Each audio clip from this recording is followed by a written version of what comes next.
We the Charlo twins. We known for calling everybody out. Please call these people out. Listen, the whole world's looking at you. Call these people out, What's up? It's the Jamal the Hitman Charlo. Let's get it.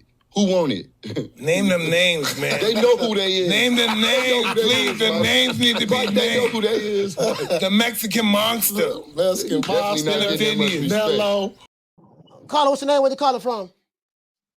What's up, Coach? This is Adrian from D Block Discount, Dallas, Texas, baby. Heck of a dog. Adrian, what's up, babe?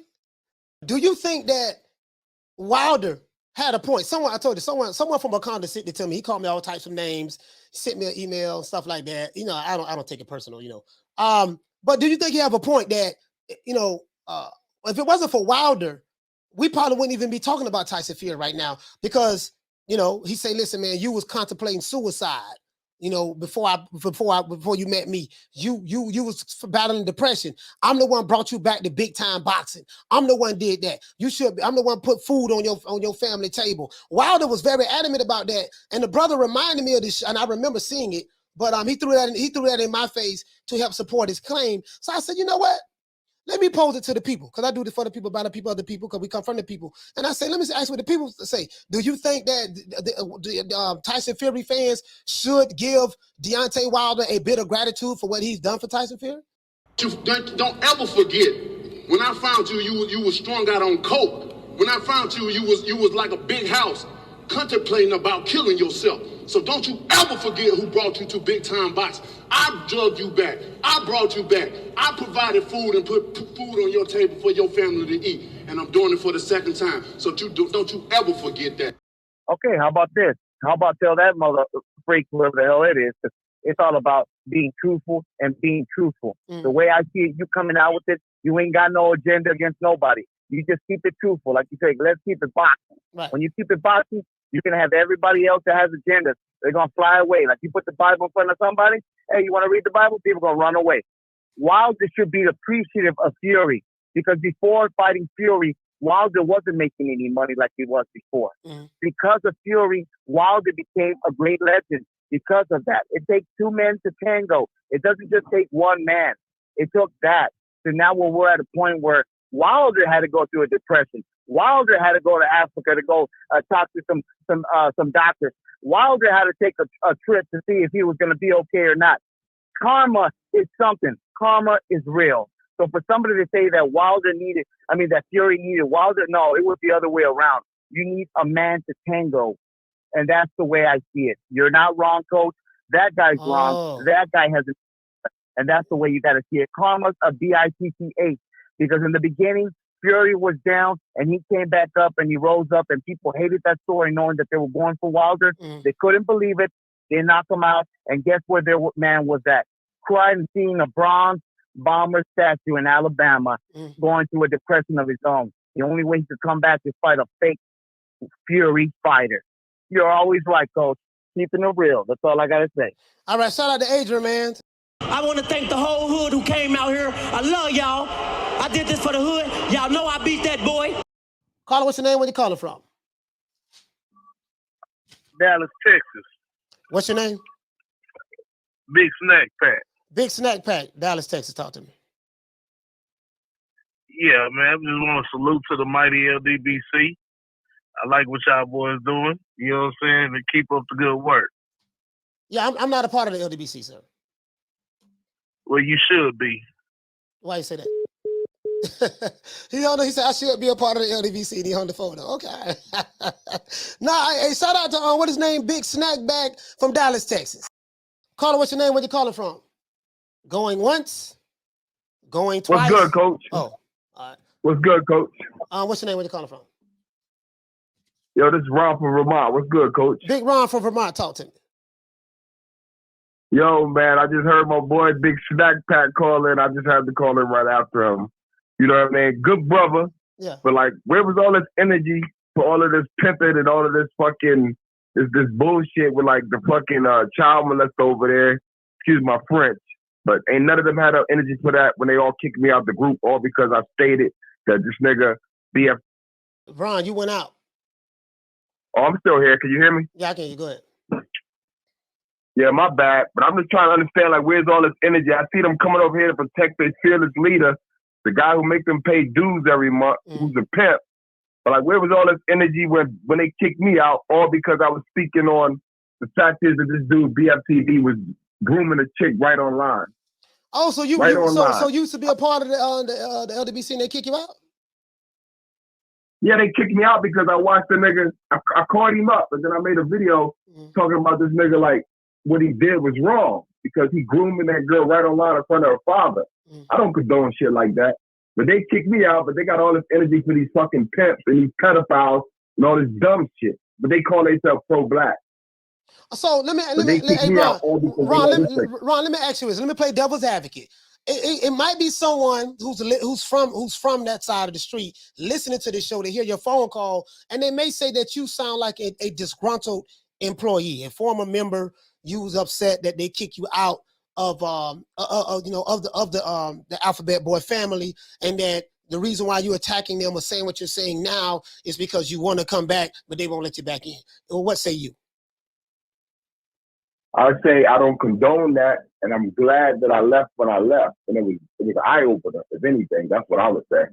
You know what I'm saying? Black Fight Fan TV, he admitted it. Oh damn, I don't believe we got to kick Ron out because they feel his leader, Pimp fucking 78, is cool with pedophiles. He's cool with fucking sex offenders. He care more about that than he care about actually being pro-black. It's a money scam. All of it's just a money scam. And I've been told him it wasn't no unity. And I ain't just gruntled. It was the best thing that ever happened to me. Real talk. The best thing. Okay.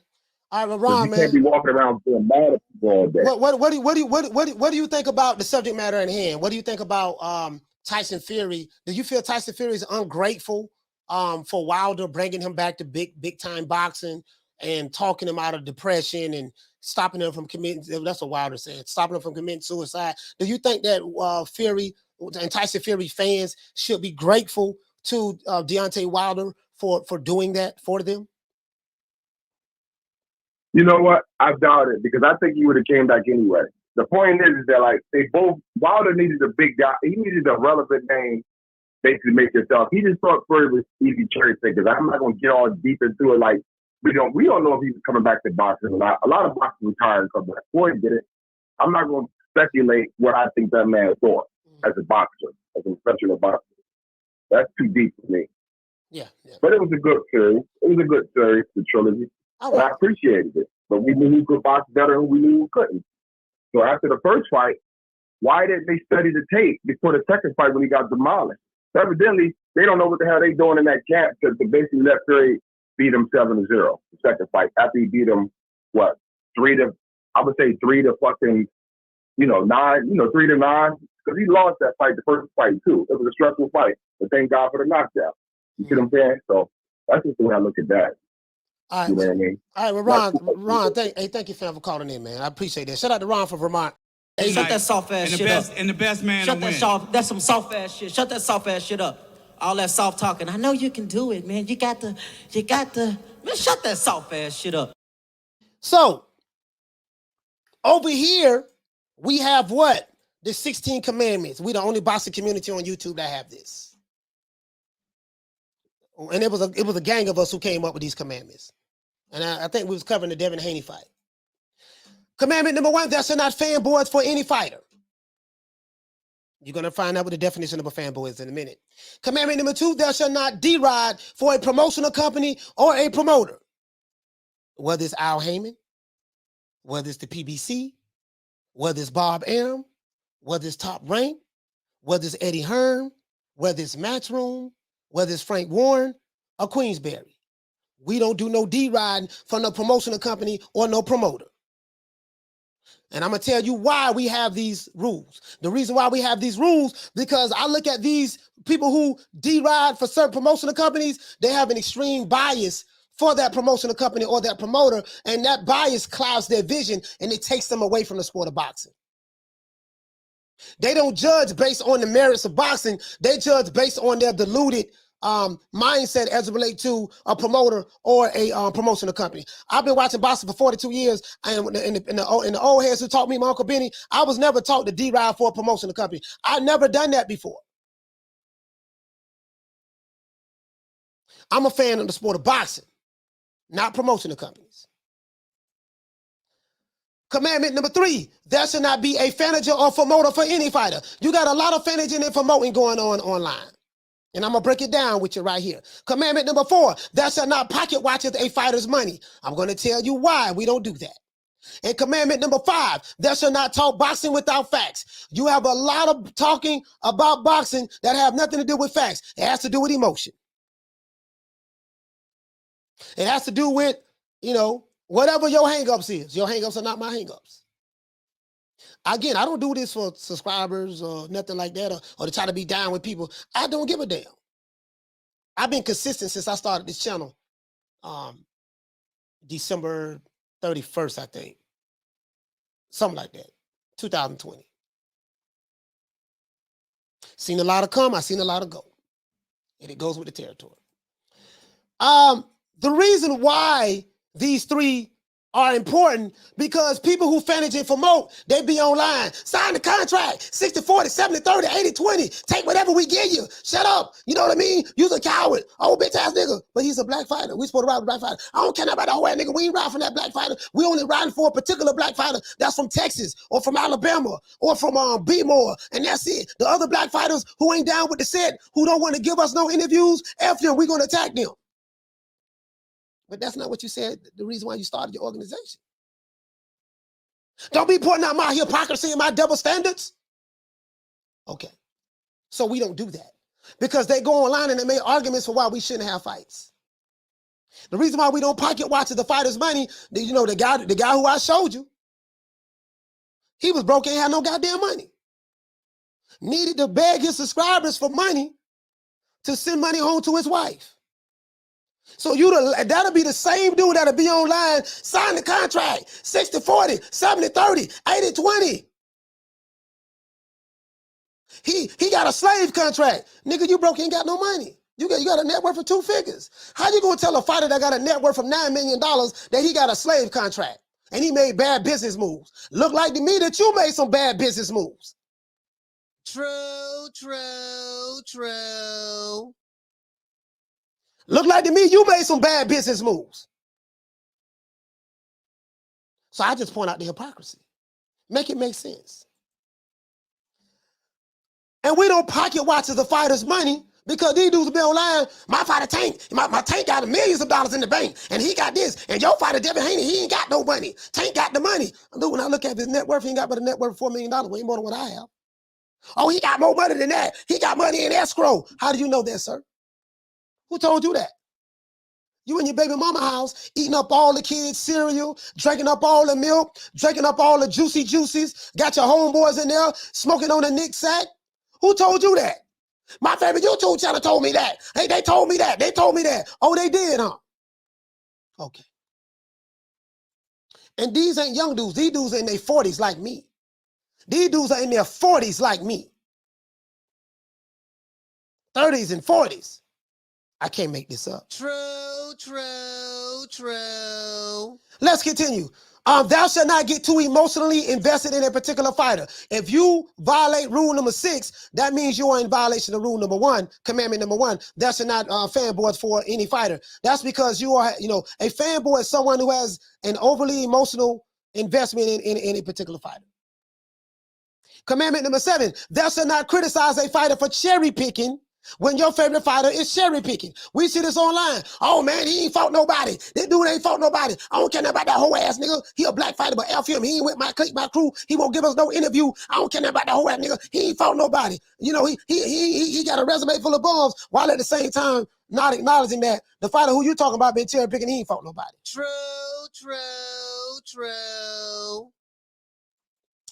Haplo, shout out to Haplo. Hey, okay. For dropping another half for bam, dub on your boy. Hey, Leroy. Super chat received. Playtime's over, boy. Haplo, what to say, family? Say Lions Den was a debate platform where all types of people participated. He said what it has become, what it has became is unrecognizable now. Okay. Yeah, okay. I talked to Blood. Blood told me it is. Down from the bar, there's a platform stage. People pimping, sharp as razor blades.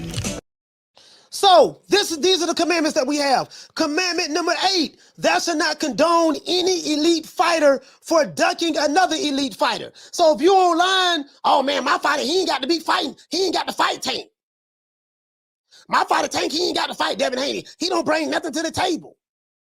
He ain't got to fight Ryan. He ain't got to fight Lomachenko. My fighter selling out arenas without even fighting him. He don't need to fight him. If he's an elite fighter and this guy is an elite fighter, the only way we're going to know who is the best in the division, the top guys got to fight the top guys. If you are online capping for your fighter and justifying why your fighter should be fighting judo wrestlers and not fighting the other top guys, you are in violation of commandment number 8. Commandment number 9, thou shalt not speak of the back-end money. These dudes who talk about back-end money online got a net worth of 2 figures, got a half a pork chop bone in the refrigerator, and got 2 hog head cheese sandwiches in their lunchbox on their way to the white man's job, talking about back-end money and all types of stuff that your fighter's supposed to have. You don't even know what the hell back-end money is. You think you know, but you don't know. And matter of fact, you don't even know how it works. But that's a story for another day. Commandment number 9, thou shalt not, commandment number 10, thou shalt not tweet it on Twitter for your favorite fighter. There's a whole lot of lyrical game banging going on Twitter. Oh, whole ass nigga, all caps, shut up, I'm gonna pull up. Yes, that's right, I'm talking about nigga. Yeah, nigga, oh shit, hold on, all caps, nigga. No, hit the space bar. Oh, delete. Hold on, let me retweet. Whole lot of that going on. A lot of these fighters is tweeting, having Twitter battles online. They ain't even fighting each other. Voice going out. Commandment number 11. Thou shalt not threaten people on YouTube if they disagree with you. Those people who have those low IQs from that community, they do this all the time. Threaten you. What the other dude? He been on everybody's team. H Money. Threaten you. I got shooters, homie. You's a bitch. Oh, bitch ass nigga, when I see you, nigga, come to Memphis, nigga, come to such and such. And this is what these guys do. 1 minute, I'm Mr. The Zone. I'm LDBC. I'm Team Eddie Hearn, baby. I'm Team Takeover. Like you jump from one dick to the next dick, to the next dick, to the next dick, and now you back to the original dick that you started out with. I can't make this shit up. True. A lot of guys, I can't be down with them or they can't come over here just based on the commandments alone. Everything they believe is the total opposite of what we believe over here in the commandments. Commandment number 12, thou shalt not speak of undisputed if your favorite fighter has the French fries belt, aka better known as the franchise belt. Commandment number 13. Oh yeah, and then the threatening. Yeah, we already talked about the threatening. Thou shalt only have permission to be a fanboy of the old school fighters. This is the only exception to the rules. What are the examples, Coach? Muhammad Ali, even Floyd Mayweather Jr. right now. You can be a fanboy of him because he's retired. I consider him one of the old school of that last era. Sugar Ray Robinson, Marvelous Marvin Hagler, Sugar Ray Leonard, the great Salvador Sanchez, the great Azuma Nelson, you know what I mean? Carlos Monzon, the great legendary Ernie Shavers, Ron Lyle, etc., etc., etc. The Black Mamba, Roger Mayweather, and the list goes on and on and on. Roy, James Toney, Holyfield, Tyson, Lennox Lewis, whatever. Commandment number 14, thou shalt not race bait to push a personal narrative. We don't do that over here. We don't do race bait. Commandment number 15, thou shalt not have a victimhood mentality and play the race card when you don't get your way. We see a lot of that going on from the low IQ people online. If that's your code, I'm not on that code, fam. I know what the code is. I did it for 25 years. Know the code better than you. I'm not on your code. I'm my own man. I hold my own nuts. Let's continue. Commandment number 16. Thou shalt not violate any of the commandments under no circumstances. These are the commandments that all of our subscribers must follow in order to be a subscriber of this channel. Man, I'm out of here, bro. Let's go.